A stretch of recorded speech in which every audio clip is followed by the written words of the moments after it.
Hallelujah, praise the Lord. सबको जय मसीह की।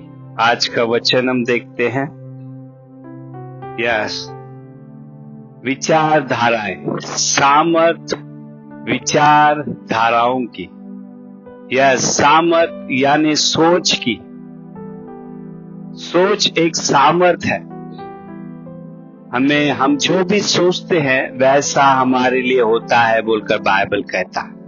नीति वचन 23वां अध्याय 7वां वचन कहता है, क्योंकि जैसा वह अपने मन में विचार करता है वैसा वह आप ही है।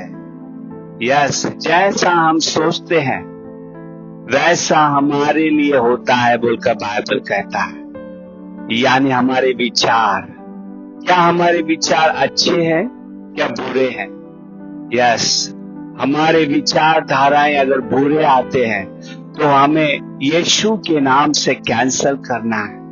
यस, कभी कभी हमारे जिंदगी में विचार आते हैं कि मैं जल्दी मर जाऊंगा या मैं बीमार गिर जाऊंगा, हाय मैं गरीब हूं, हाय मेरी जिंदगी में कुछ आशा नहीं है बोलकर गलत विचारधाराएं हमारे जिंदगी में अगर आते हैं तो हमारी जिंदगी गलत हो जाएगा। यस, अगर हम पॉजिटिव सोचते हैं, अच्छा सोचते हैं वचन के अनुसार कि यीशु इस जिंदगी में, हमारी जिंदगी में आया है हमें आशीर्वाद करने, हमें छुड़ाने, यस हमें शांति देने, हमें महिमा देने, हमें चंगाई देने वो आया है बोलकर अगर हम विश्वास करते हैं यीशु मसीह पर, तब हमारी जिंदगी में सब कुछ अच्छा होता है। इसलिए हमारे विचारधाराएं वचन के अनुसार रहना चाहिए। बाइबल कहती है इब्रानी 11:1 में, विश्वास हमें दिया गया है कि हम आशा से जिंदगी बिताए। आशा यानी अनदेखी पर आशा रखना को कहते हैं आशा। यस, इसलिए हमें विश्वास दिया गया है। क्या हम अनदेखी पर विश्वास कर रहे हैं क्या? यस, जैसा ये बाइबल कहता है वैसा मेरे लिए होगा बोलकर हम विश्वास करते हैं क्या? इसलिए हमारे विचारधाराओं को, हमारे दिल को उसके वचनों से भर देना है। इसलिए यीशु कहता है मत्ती 15वां अध्याय 19 में कि दिल से बुरे बुरे बातें निकलते हैं। यस, बुरा जैसा हमारा दिल या हमारा मन बुरा है तो वैसे हमारे मुंह से शब्द निकलेंगे बोलकर बाइबल कहता है। जैसा हमारा सोच है, बाइबल कहता है यिर्मयाह की किताब 17वां अध्याय में 9-10 में कि ये दिल जो है धोखा देने वाला दिल है, इसमें कुछ भी अच्छा नहीं है, ये बुरा है, ये अंधकार से भरा हुआ है। इसलिए इसमें वचन डालना है हमें, हमारे दिल को हम वचन से भरना है, हमारे मन को हम वचन से भरना है बोलकर बाइबल कहता है। नहीं तो हमारे खून में यस आदम से जो आया हुआ जुना स्वभाव है। इसलिए बाइबल कहता है रोमा पत्रिका 12वां अध्याय 1-2 में कि तुम समर्पण जीवन जियो, यस, और अपने मन को नया बनाते जाओ, नया बनाते जाओ। क्योंकि मन को अगर नया बनाते हैं उसके वचन से, पॉजिटिव रहते हैं, तो हमारे जिंदगी में आशीर्वाद है बोलकर बाइबल कहता है। एक दिन बाइबल में हम देखते हैं एक व्यक्ति कोराह बोलकर हम देखते हैं। गिनती की किताब 16वां अध्याय 17वां अध्याय में ये स्टोरी है। गिनती की किताब 16वां अध्याय 17वां अध्याय में कोराह नाम का एक व्यक्ति है जो मूसा और आरोन के याजकता पे अधिकार पर वो विद्रोह करता है और कहता है क्या तुम ही प्रचार करोगे? क्या तुम्हें ही परमेश्वर ने बुलाया है? क्या हमें नहीं बुलाया है? हम भी परमेश्वर के मंदिर में काम करते हैं बोलकर। यस, परमेश्वर ने हमें भी बुलाया है बोलकर। तब मूसा कहता है कि कल सुबह हम देखेंगे कौन परमेश्वर का है और कौन नहीं है। कोराह कुमार के साथ बाइबल कहता है कि सारे नामचीन एल्डर्स उसके साथ थे, चर्च मेंबर 250 लोग उसके साथ थे। जब सवेरे वो आते हैं तब मूसा और आरोन कहते हैं, क्या तुम्हारे लिए परमेश्वर ने मंदिर में स्थान नहीं दिया क्या? तुम बिलीवर लोग नहीं हो, तुम लेवी के लोग हो, तुम्हें परमेश्वर ने याजक के गोत्र में ले आया है, तुम हमेशा परमेश्वर के उपस्थिति में रहते हो। क्या ये बड़ी बात नहीं है? मगर तुम लोग इसे तुच्छ समझते हैं। यस, कोराह कुमार अपने आप को, उसके कामों को मंदिर में अपने आप को नीचा समझता है, परमेश्वर के कामों को नीचा समझता है, क्योंकि उसे साफ सफाई का काम था, दरवाजों का काम था, खाना बनाने का काम था, उसे सारे अच्छे अच्छे जो भी मंदिर के काम है सभी काम उसे दिया गया था। मगर वो अपने आप को तुच्छ समझता है, काम को तुच्छ समझता है। वो चाहता है कि वो ऊंचे स्थान में रहे। यस, विद्रोही उसके अंदर, विद्रोहता उसके अंदर काम करता है और वो मूसा के खिलाफ बातें करता है। मूसा जब उसे समझाता है फिर भी वो समझ नहीं पाता है।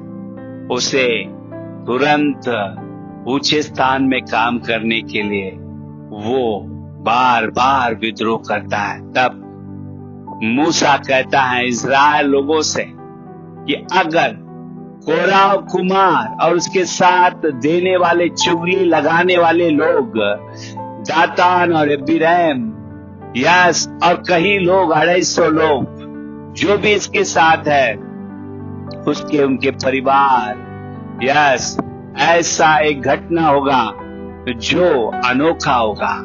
यस, जब मूसा ऐसा कहता है धरती फट जाती है। कोराह और उसके परिवार और उसके साथ में जो परिवार था जो विद्रोह करते हैं वो धरती के अंदर निकल जाते हैं, यानी मिट्टी में मिल जाते हैं। जिंदा मौत उनके जिंदगी में हो जाता है बोलकर बाइबल कहता है। यस, मगर एक पहला इतिहास 6वां अध्याय 27-28 कहता है कि कोराह के बच्चे बच गए। यस, ये लोग, बच्चे लोग कैसे बच गए? क्योंकि बाइबल कहता है नीति वचन 3 अध्याय 6वां वचन, अपने आप को जो परमेश्वर को समर्पण करते हैं, परमेश्वर उनके पैरों को डगमगाना से, यस, डगमगाने से बचा लेता है। जो उसके सुनते हैं, यह परमेश्वर को समर्पण करना यानी ओबीडियंस, उसका सुनना, उसके वचनों पर कान लगाने वाले कभी गिरते नहीं है बोलकर बाइबल कहता है। देखिए, कोराह के बच्चे बच गए। वे लोगों ने अपने पिता कोराह के साथ नहीं दिया क्योंकि वो विद्रोही करता था पास्टर के साथ, आरोन के साथ। इसलिए उसके बच्चे अपने आप को क्षमा मांगते हुए परमेश्वर के वचनों को अपना जिंदगी समर्पण किया और वो जिंदा रहे बोलकर बाइबल कहता है। यस, नीति वचन 23वां अध्याय 7वां वचन कहता है, जैसा तू सोचेगा वैसा तेरे लिए होगा बोलकर। Praise the Lord. यस, कोराह के बच्चे बच गए बोलकर। कुछ लोग समझते हैं कि मेरे माँ बाप पापी है, या हमारी जात नीचे है, या हमारी भाषा नीचे की भाषा है, या हमारा कुल बैकवर्ड है बोलकर। नहीं नहीं नहीं नहीं, अगर हम परमेश्वर को समर्पित करते हैं हमारा जीवन, हम कभी फेल नहीं हो सकते हैं। हमारे विचारधाराओं को हम वचनों के अनुसार बिताएंगे तो हमारे जिंदगी में उन्नति ही उन्नति होगा। यस, कोराह के बच्चों ने वो यह मंदिर का काम साफ सफाई से, वो उनका दिल देखिए वो क्या कहते हैं। भजन संहिता 84 में 10 में कहता है, एक दिन तेरे मंदिर में 1000 दिन के बराबर है बोलकर कहते हैं। यस, वो परमेश्वर को पूरा समर्पण करते हैं, तब परमेश्वर उनकी जिंदगी में प्रमोशन पर प्रमोशन, उन्हें गीतकार बनाता है, उन्हें संगीतकार बनाता है बोलकर भजन संहिता 42 से 49 यह सभी भजन संहिता कोराव कुमारों ने लिखा बोलकर भजन के ऊपर लिखा है अध्याय में। यह अध्याय के ऊपर ही लिखा है, ये कोराव कुमारों ने ये गीत लिखे हैं। देखिए वो सिर्फ गीत ही नहीं गा रहे हैं, वो म्यूजिशियन भी हैं और गीत लिखते हैं, गीत गाते भी हैं, सारे संगीत के टैलेंट से भर गए। यह भजन संहिता 84, 85, 87, 88 देखो कई अध्याय उन्होंने लिखा है बोलकर बाइबल कहता है। यस, उन्हें पर प्रमोशन मिलते गया। यस, इसी घराने में से एक महान याजक शमूएल खड़ा हो गया बोलकर बाइबल कहता है। यस, शमूएल खड़ा हो गया बोलकर बाइबल कहता है। पहला इतिहास 6वां अध्याय 27-28 में कहता है कि शमूएल कोराव के घराने से आया बोलकर एक महान याजक आया बोलकर बाइबल। यस, इसलिए हमें विश्वास करना है, परमेश्वर के वचनों पर विश्वास करना है। गिनती की किताब 26:10-11 में कोराह के बच्चे मरे नहीं, क्योंकि वे लोगों ने अपने पिताजी के विद्रोही स्वभाव को इनकार करते हुए परमेश्वर के वचनों को अंगीकार करते हुए जीवन बिताया। उनकी जिंदगी पूरा समर्पण जीवन उन्हें प्रमोशन पर प्रमोशन, उन्नति से उन्नति में लेके गया। इतना उन्नति उस घराने में आ गया कि शमूएल नाम का यह एक बड़ा नबी इज़राइल को चलाने वाला पैदा हुआ। यस, इसलिए हमारे जिंदगी में हम समर्पण जीवन, अच्छे विचार से, यस हालेलुया, वचनों को सुनने का आदत हमें रहना चाहिए। बाइबल कहता है शमूएल की किताब में कि शाऊल, पहला शमूएल 15वां अध्याय में शाऊल परमेश्वर के अधीन में नहीं चला, यस वचन के अधीन में नहीं चला। इसलिए शमूएल शाऊल से कहता है कि तेरा वर्षित, तेरी बलि परमेश्वर को पसंद नहीं, उससे भी पसंद है आज्ञा मानना। यस, अगर हम आज्ञा नहीं मानते हैं तो यह भाभी के पास जाकर मिलना, यानी जादू टोनों वालों के पास जाकर मिलना या मूर्ति पूजा करने के समान है। यस, इसलिए अधीनता जरूरी है। चर्च में अधीनता जरूरी है, फैमिली में अधीनता जरूरी है।